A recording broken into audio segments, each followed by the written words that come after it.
UIDAI मुर्दाबाद, UIDAI मुर्दाबाद, UIDAI मुर्दाबाद, यूआईडीआई मुर्दाबाद। हमारा शोषण बंद करो, हमारा शोषण बंद करो, हमारा शोषण बंद करो, हमारी मांगे पूरी करो, हमारी मांगे पूरी करो। यूआईडीआई मुर्दाबाद, यूआईडीआई मुर्दाबाद, यूआईडीआई मुर्दाबाद। हमारा शोषण बंद करो, हमारा शोषण बंद करो, हमारा शोषण बंद करो। यूआईडीआई मुर्दाबाद, यूआईडीआई मुर्दाबाद।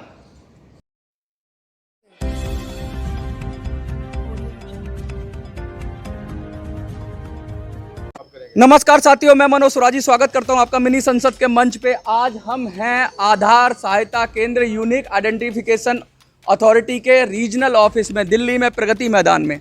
क्यों खड़े हैं हम? आधार जैसे कि डिजिटल इंडिया की बात करते हैं हम, तो आधार वो शब्द है जिसने पूरे भारत के डिजिटलाइजेशन में मदद की, और उसको करने के लिए आज जितनी भी सुविधाएं हैं, यूपीआई है, सब कुछ है, इतनी सारी जो डिजिटल इंडिया का सपना है वो आधार के बगैर देखा नहीं जा सकता। किसी भी व्यक्ति को यूनिकली आइडेंटिफाई करने के लिए एक नंबर दिया जाता है, उसको हम आधार नंबर कहते हैं। और ये आधार नंबर को जो करते हैं, जो जारी करते हैं, वो लोग ऑपरेटर आज हमारे साथ हैं। ये आधार केंद्र पर आए हैं अपनी समस्याओं को लेकर।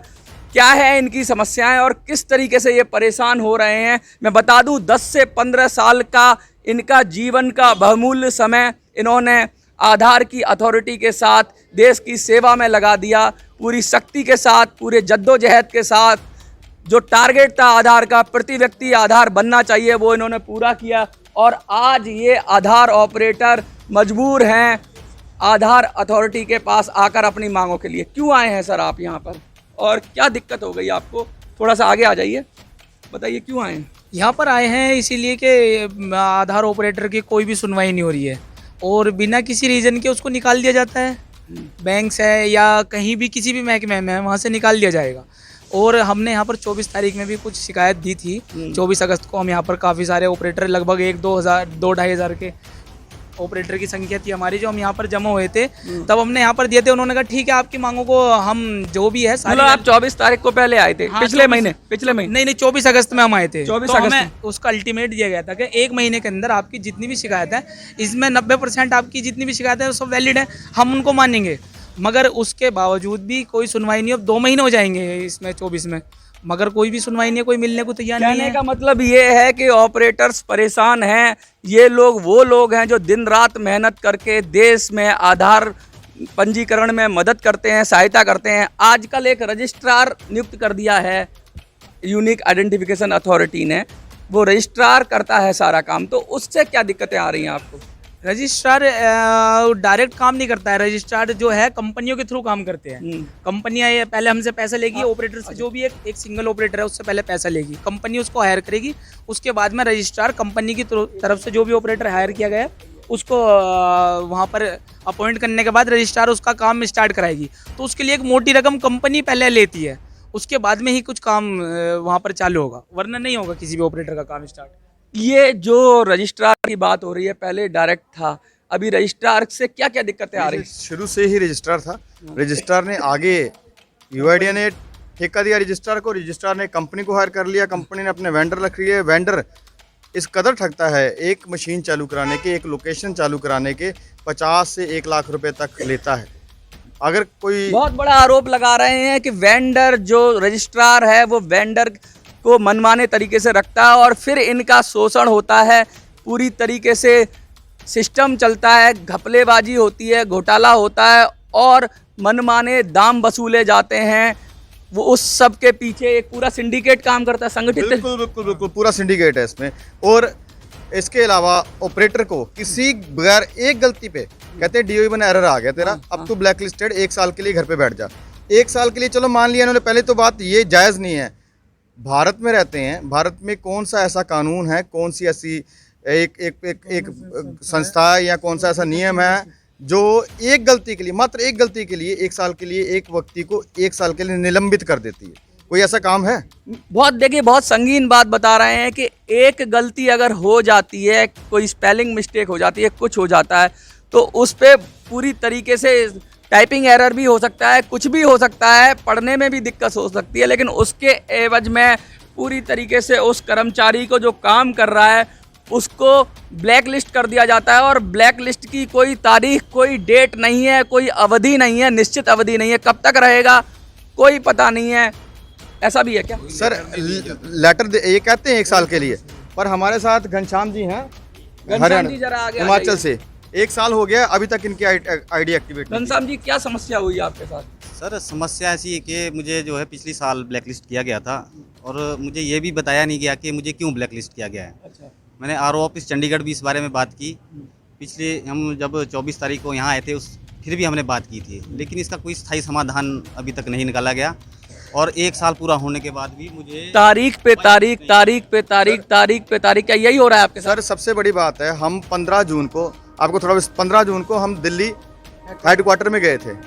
वहाँ से हम लोगों को अंदर घुसने नहीं दिया गया। पहली बात तो ये है, हिंदुस्तान का, भारत का कौन सा ऐसा दफ्तर है, कौन सा ऐसा महकमा है जिसमें एक भारतीय को ही नहीं घुसने दिया जाता।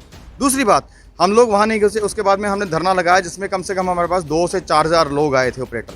ठीक है, इन्होंने कह दिया कि आपकी मीटिंग रमनदीप सर पे, यहाँ जो डायरेक्टर साहब है, और किशन सिंह जी डिप्टी डायरेक्टर, उनके साथ फिक्स कर दी गई, आप धरना कैंसिल कर दो। हमने कैंसिल कर दिया।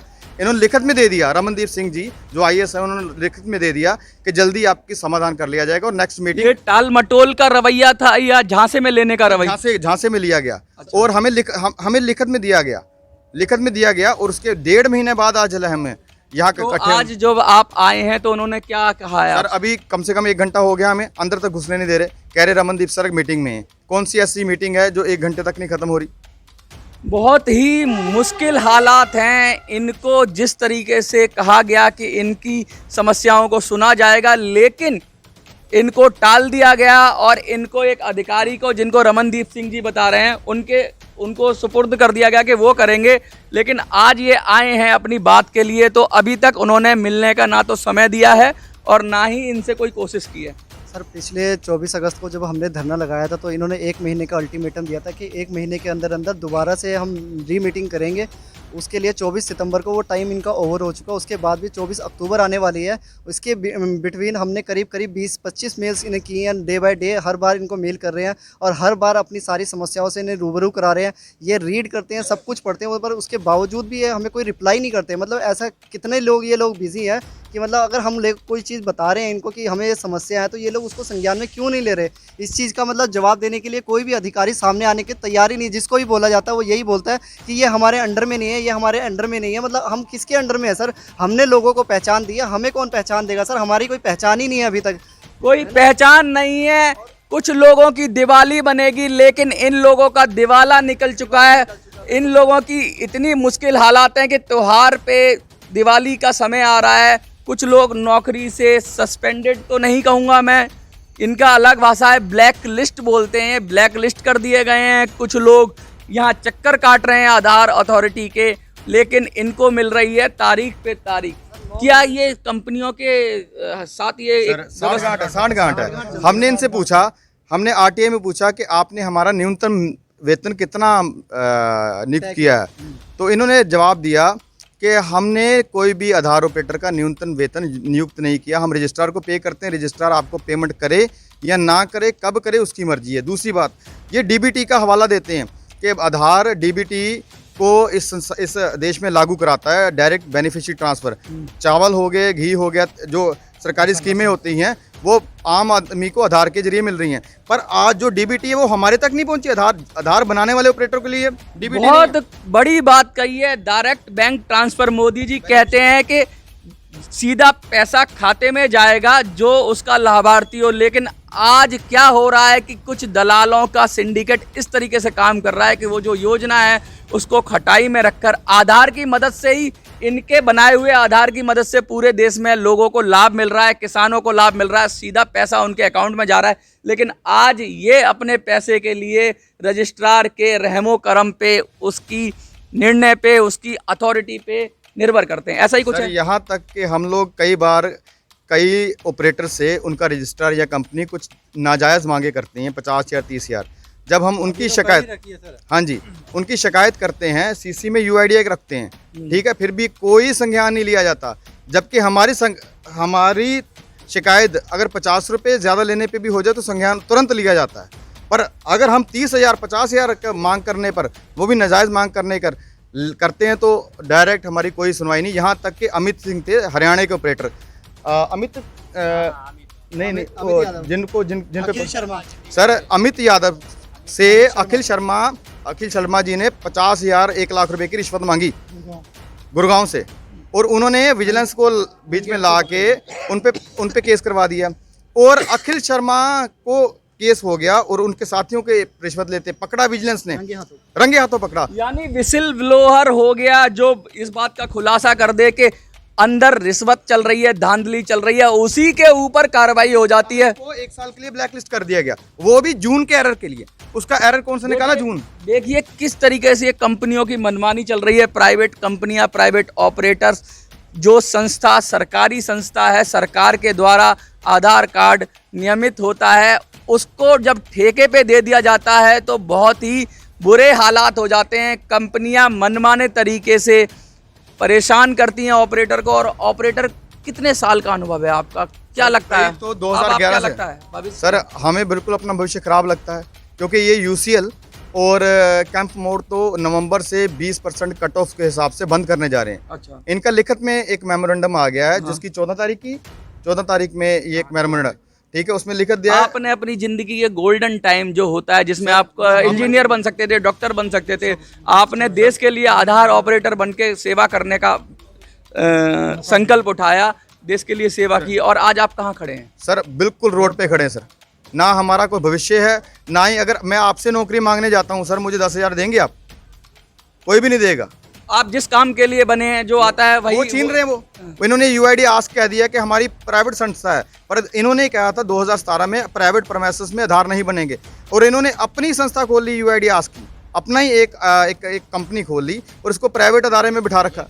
पूरी तरीके से गड़बड़ है, घोटाला है, और एक सिस्टम चल रहा है, जो एक सिंडिकेट, इनका कहना है कि एक इस तरह का नेक्सस चल रहा है जिसमें ऑपरेटर्स को पूरी तरीके से परेशान किया जा रहा है, वसूली हो रही है उनसे। सर हम क्या अपील करना चाहेंगे मोदी जी जनता से, मोदी जी से, माननीय मोदी जी, आप सभी से, जनता से और हर एक उच्च अधिकारी से, खासकर यूआईडीए के, हम यही अपील करना चाहें कि हम भी आम नागरिक हैं, हमारा भी घर परिवार है, हमारे भी बच्चे हैं, परिवार है, कृपया हमें भी इंसान समझा जाए, जानवर ना समझा जाए, रोबोट ना समझा जाए, ठीक है। और हमें मजबूर ना किया जाए कि हम ट्रेनें रोकें, हमें मजबूर ना किया जाए कि हम बड़ा आंदोलन करें, हमें ना रोका जाए कि हम, अगर आप डंडे मारोगे, मार भी डालोगे, तब भी मरने के लिए तैयार हैं, पर अगर आप इस बार नहीं सुनोगे तो हम मजबूर होंगे। एक छोटी सी कविता के माध्यम से अपनी बात रखना चाहते हैं हमारे रजनीश राज जी, बिहार के। रजनीश जी बताइए। मतलब निकल गया तो पहचानते नहीं। जब इनकी ज़रूरत थी कि ज़्यादा से ज़्यादा आधार बनाने हैं, तो हम लोगों ने बनाया। ये खुद बता रहे हैं 93% का बन गया है पूरे भारत में। अब हमको कैसे भी लात मार के भगाना चाह रहे हैं। मेरी एक छोटी सी कविता है, 2 लाइन में सुनाना चाहूँगा। सबको हैं पहचान दिए हम, मेरी क्या पहचान है। सबको हैं पहचान दिए हम, मेरी क्या पहचान है। किस उम्मीद से जीते हैं, सरकार अभी अनजान है। डर के हर रोज़ काम किए हैं, डर के तनख्वाह पाते हैं। डर के हर रोज़ काम किए हैं, डर के तनख्वाह पाते हैं। दुर्गा पूजा, दशहरा, दिवाली के बस पेमेंट आते हैं। फिर भी काम किए हम जाते, ऐसे हम नादान हैं। किस उम्मीद से जीते हैं, सरकार अभी अनजान है। किस उम्मीद से जीते हैं, सरकार अभी अनजान है। कितना मार्मिक दृश्य प्रस्तुत किया इन्होंने इस कविता के माध्यम से, कितना दर्द झलक रहा है। सरकार को इनका हक, जो इनका हक है, इनका जो रोजगार इनका हक है। मोदी जी तो कहते हैं कि रोजगार, आत्मनिर्भर भारत हो। अगर ये लोग बहुत कम तनख्वाह पे कहेंगे, या बहुत कम मेहनताने पे, या बहुत कम वेतन भी नहीं है, हमारा न्यूनतम वेतन भी नहीं है। 8,000, 7,000, 6,000। कोई बैंक हैं जो सिर्फ 6,000 रुपया पर मंथ देते हैं, 6,000 रुपया हर मंथ नहीं, वो बताएंगे दुर्गा पूजा, दशहरा, दिवाली। इसी टाइम मिलता है। नहीं, अभी तो राजस्थान में क्या है, जो आधार ऑपरेटरों की जो पेमेंट है ना, मतलब अब जो मंथ चल रहा है इसकी नहीं आई, अप्रैल की दी, और कईयों को अप्रैल की भी नहीं मिली। और बैंक बताइए, बैंक कौन सा है जिसमें काम करते हैं? बैंक SBI, स्टेट बैंक, सबसे बड़ा बैंक। हमारी महाराष्ट्र बैंक है। कभी रेगुलर पेमेंट नहीं होती। कभी रेगुलर पेमेंट। सर ऑपरेटर जितनी भी एंट्री करता है ना सर, पर डे वो 1000 रुपये, 500 रुपये, 2000 रुपये जितना भी काम करेगा वो पर डे बैंक में डिपॉजिट करेगा। वो पेमेंट बैंक को जाएगा, बैंक आगे UIDAI को देगा, UIDAI आगे कंपनी को देगी। मतलब ये पैसा इनके पास तो जा रहा है, जनता से लिया जा मतलब रहा है। कमा के आप दे रहे हो और खा रहे हैं बीच में दलाल, बिल्कुल सर, यही कहना चाह रहे हो? हम लोग जितना कमाते हैं इनको साथ के साथ डेली डिपॉजिट करते हैं, डिपॉजिट हो जाता है, उसके बावजूद भी हम तक वो पैसा नहीं पहुंच पा रहा है। इसका समस्या सुन रहे हो मोदी जी, ये मेहनत करें और इनकी मेहनत, एक आदमी रोटी बेलता है, एक रोटी पकाता है और पता नहीं कौन है जो खा जाता है।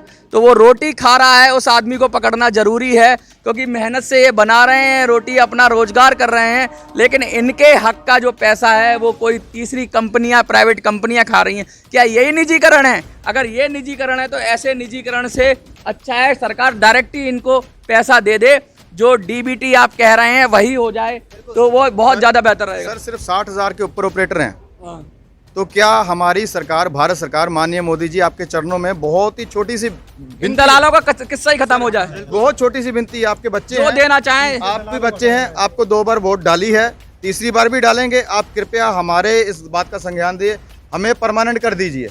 तनख्वाह जो आप रखेंगे, हम C में, B में, D में कुछ नहीं मांगते, परमानेंट कर दीजिए। आंगनवाड़ी कार्यकर्ता बहनें जैसी होती हैं वैसे कर दीजिए, हम रहने के लिए तैयार हैं। 10,000, 15,000, 9,000 जो आप वेतन तय करेंगे हम करने के लिए तैयार हैं, पर आप परमानेंट कर दीजिए। बहुत गहरी बात है, बहुत सच्ची बात है। ये दलालों का नेटवर्क खत्म होना चाहिए। आपको अगर इनकी बात जमती है, और अब बात जमनी चाहिए आपको, अगर आप भारत देश के नागरिक हैं तो इनकी व्यथा आपको सुननी चाहिए। आपकी जिम्मेवारी है, वीडियो को ज़्यादा से ज़्यादा शेयर करिए, ज़्यादा से ज़्यादा लोगों तक पहुंचाइए, इनकी बात को अथॉरिटी तक पहुंचाइए, जिससे सरकार संज्ञान ले और इनको न्याय मिले। मोदी जी, आप देख रहे हो, कोई भी बड़ा मिनिस्टर देख रहा हो, तो मेरी हाथ जोड़कर विनती है कि आप इनकी बात को गंभीरता से लें। और ये कुछ नहीं मांग रहे, ये कह रहे हैं कि इनका जो पैसा बनता है सीधा इनको दे दो, बीच में से दलाली का चक्कर खत्म हो जाए। इतनी सी बात है। अगर आप लोग इनको सपोर्ट करेंगे तो इनकी भी दिवाली में दिए जलेंगे। मैं आपको एक बात कहना चाहता हूं कि जनता जब रोड पे खड़ी होती है तो सरकारों की नींव हिल जाती है। जनता को अपने तरह से जीने दो, उसको भी अपना हक दो।